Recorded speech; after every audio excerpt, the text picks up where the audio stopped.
Okay, so in this video, we're going to be talking about bidding, some of the best practices that we use inside of our company. I'm also going to tell you, some of the mistakes that we used to make and, how we were able to get over those things to make sure that we're profitable on each and every account that we actually sign on for. This video was actually prompted by a couple of different things, right? Number one, there was a question that was asked to me inside of the Inner Circle. That's our Facebook group.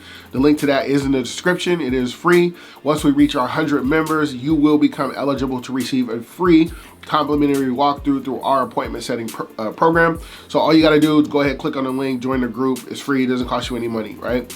But it was a question that was inside of there, and then it was a string of other consultations that I actually have done that prompted me to go ahead and just make this video. So let's talk about like the basics, right?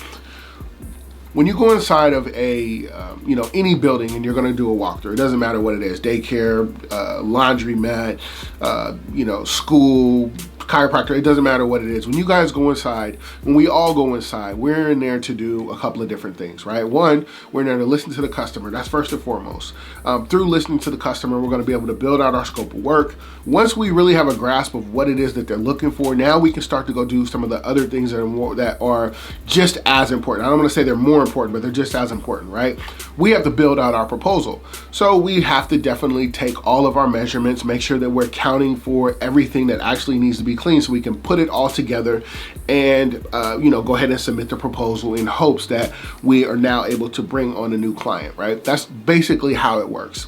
But here's a mistake that, I was making and a lot of other people do make. I'd go in, I do all of the things I said before. I talk to the customer, get the scope of work, take my measurements, then I would submit the proposal. I would submit the proposal. Let's say, for example, we're talking about a 5,000 square foot building, right? We're just talking about a 5,000 square foot building. I would go in, take my measurements. Okay, 5,000 square feet. How many bathrooms? How many, toilets, urinals, mirrors, sinks, all of those different things. Calculate all of it into my calculator, and I'd go ahead and submit the proposal based on that, right? And based on that alone, we built a solid business based on that method. But now that the business has evolved to where we are now, there are other things that we have to take into consideration. Like if I were to continue doing things that way, I would not be able to venture down some of the paths that I'm going into now. I'll get into that in a minute. So let's take this 5,000 square foot building, right? We just went over the whole process of how that works. Let's say that is done every Monday, Wednesday, and Friday, okay? Now here's the way that we do things now. Take the same 5,000 square foot building or another 5,000 square foot building, right? Okay, so Monday, Wednesday, Friday. So in this building, there are, let's say there's 50 employees, okay? So there's 50 employees. This is a partially concrete, partially, that snap-in tile, the wood looking tile, partially snap-in. This is,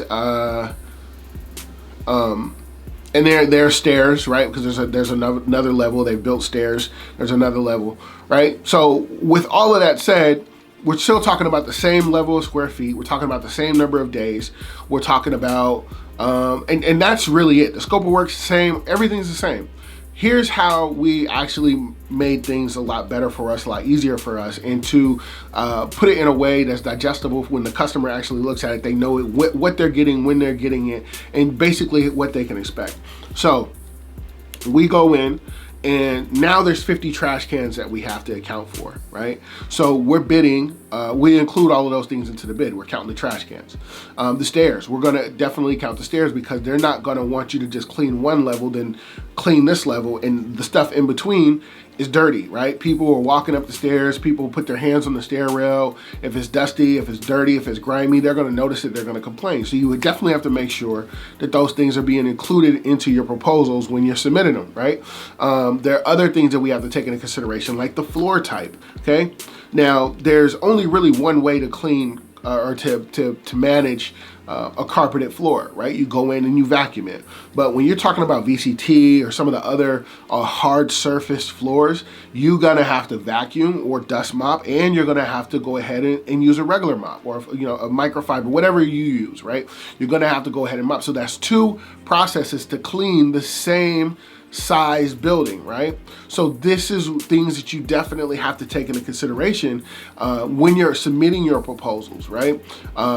You definitely want to know what the floor type is. You definitely want to know the number of trash cans. You want to know the number of tubs. That's the toilets, urinals, mirrors, and sinks. These are going to be out in your bathroom, but not only in your bathrooms.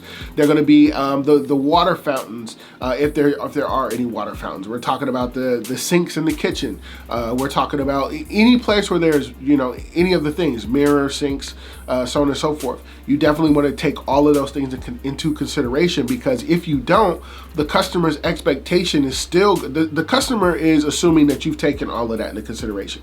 And if you're not taking all of that into consideration, and then when you get there and you're starting to get complaints like, hey, can you guys make sure that we clean the water fountain that's on, the far east side of the building next to such and such, whatever, right? And now you're like, okay, I got to tell my staff to go clean that. Well, that's going to take them a little bit more time, as these little bit more time things keep adding up, then the lower, the more you're going to have to spend out, and that means that the least amount of money is going to be left over for you and for your company, right? That's going to shrink your profit margins and keep you from being able to grow to places where you really want to be. Right? So those are all things that you definitely do have to take into consideration. Okay, so if you're in business, or if you're thinking about getting in business, you don't really know which direction you want to go, links to my coaching consultations are going to be down below in the description. Also, if you're in business and you're looking to get some customers, you're looking to get a quick boost, our appointment setting program is down there as well. Guys, that is it for today's video. Like I say in the game of business, spectators are only going to watch. Hustlers get into the game so they can win. I'm always dropping jewels, but the only way to be in position to pick them up is you got to like, comment, and subscribe. Once again, my name is Marcus Crockett. I'll catch you in the next one. Peace.